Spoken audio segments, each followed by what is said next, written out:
Hey guys, in this video I show you how to use Word to display your data. So to start, I'm going to go to Layout and I want to change the margin from normal to narrow. I can still print with this, but in this way I can insert a table, a wider table.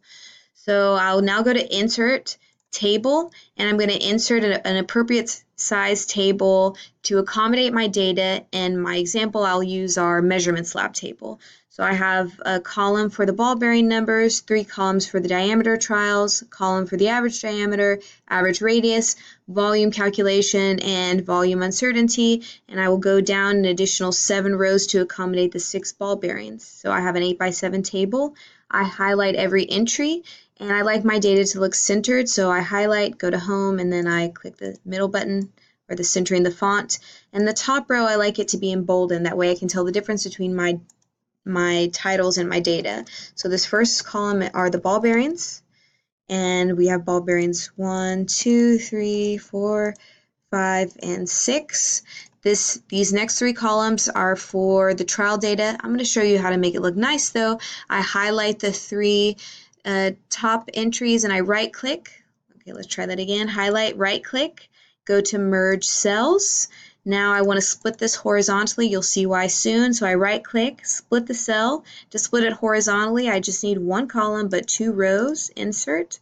And I'll title this top row ball bearing diameter. You only include units at the top. So my units go in parentheses. These are in millimeters, and I need to include the uncertainty in my trial measurements. So I insert the symbol for uncertainty, which is the delta symbol. So insert, go over to the right symbol. We'll go to more symbols because chances are you will not see a delta symbol in your recently used symbols. More symbols, and if I look under the supplement Greek and Coptic, subset Greek and Coptic, I will see the delta symbol below the semicolon. Insert, close. My uncertainty in my trial diameters equals, and again, this will be a plus or minus. So to get the plus or minus symbol, I go to Insert, Symbol, the subset Latin 1 supplement. Underneath the inverted exclamation mark is the plus or minus symbol. Insert that, close. And for me, I feel only confident estimating the precision of the analog micrometer. I can't really read in between those small increments, so my uncertainty for my lab would be the precision of my analog micrometer. Below this row, I'm going to insert 3 columns where this space is. So right click, split cells. Now I want 3 columns with just 1 row. And now I can title this Trial 1, Tab, Trial 2, Tab, Trial 3. So it makes it look nice. And let's just go ahead and put some random data in here, 11.6, 11.8, and then I'll just have, I don't know, another random set of data, 24.9, 25.0, and 24.8. Okay, this column will be titled the average diameter. Again, the units are in millimeters, and we do have uncertainty in the average diameter. So we insert the symbol, delta D equals, insert the symbol again, plus or minus, and the average uncertainty comes from the biggest range in trial data divided by 2, or 1/2 the biggest range in the trial data. So for example, I can see 2 of my trial sets. One of the trial sets goes from a measurement of 11 all the way up to 11.8, and then one of my trial sets goes from 24.8 up to 25. So I can see that this second ball bearing has a bigger range in the trial data, and it's the biggest range.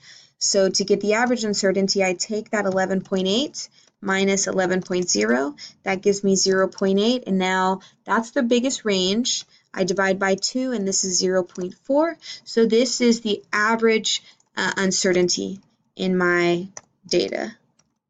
And I can re-space these columns as needed. I want to make this a little smaller. These can be smaller, smaller, and smaller over here. So now it looks nice. I'll go ahead and calculate this average diameter.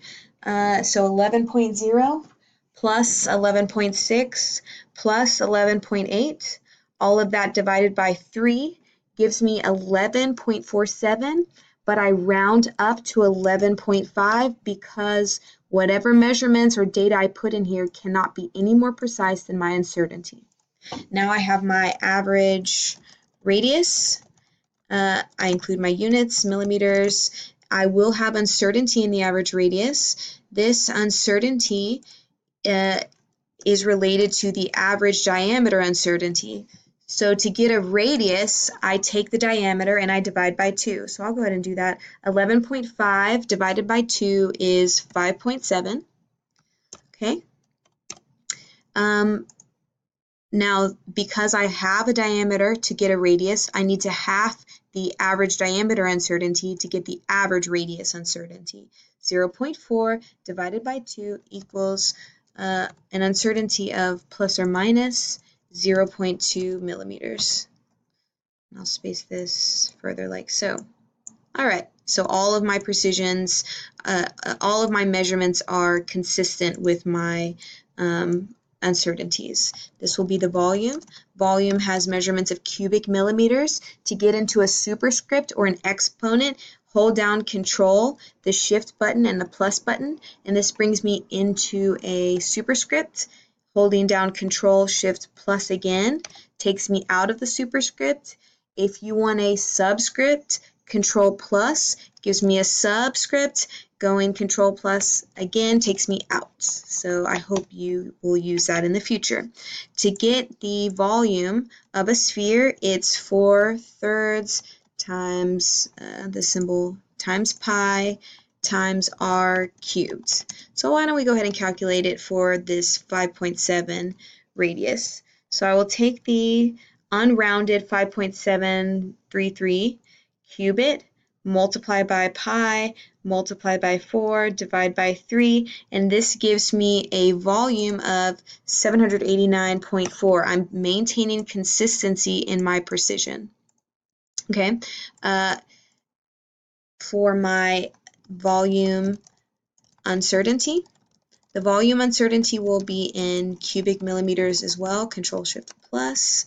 So to get the volume uncertainty, you need to first calculate the fractional uncertainty in your radius.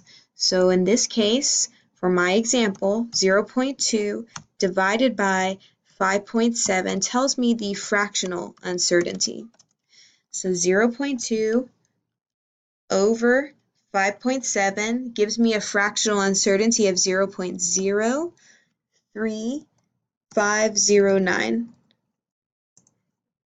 Because my radius is cubed, when I calculate my volume uncertainty, I need to then multiply this fractional uncertainty by 3 because I cubed the radius. So this gives me a fractional uncertainty in the volume of 0.1053, about 10% for this single measurement. So to represent my volume uncertainty, I take that 0.1053 and I will multiply by 789.4, and I get an uncertainty of 83.1 cubic millimeters. So you can see in this video we learned how to make a table, how to split and merge entries, how to add symbols, how to calculate volume, and how to get the volume uncertainty as well as the average uncertainties. I hope you found this video helpful. Use it as a guide in future experiments. Thank you.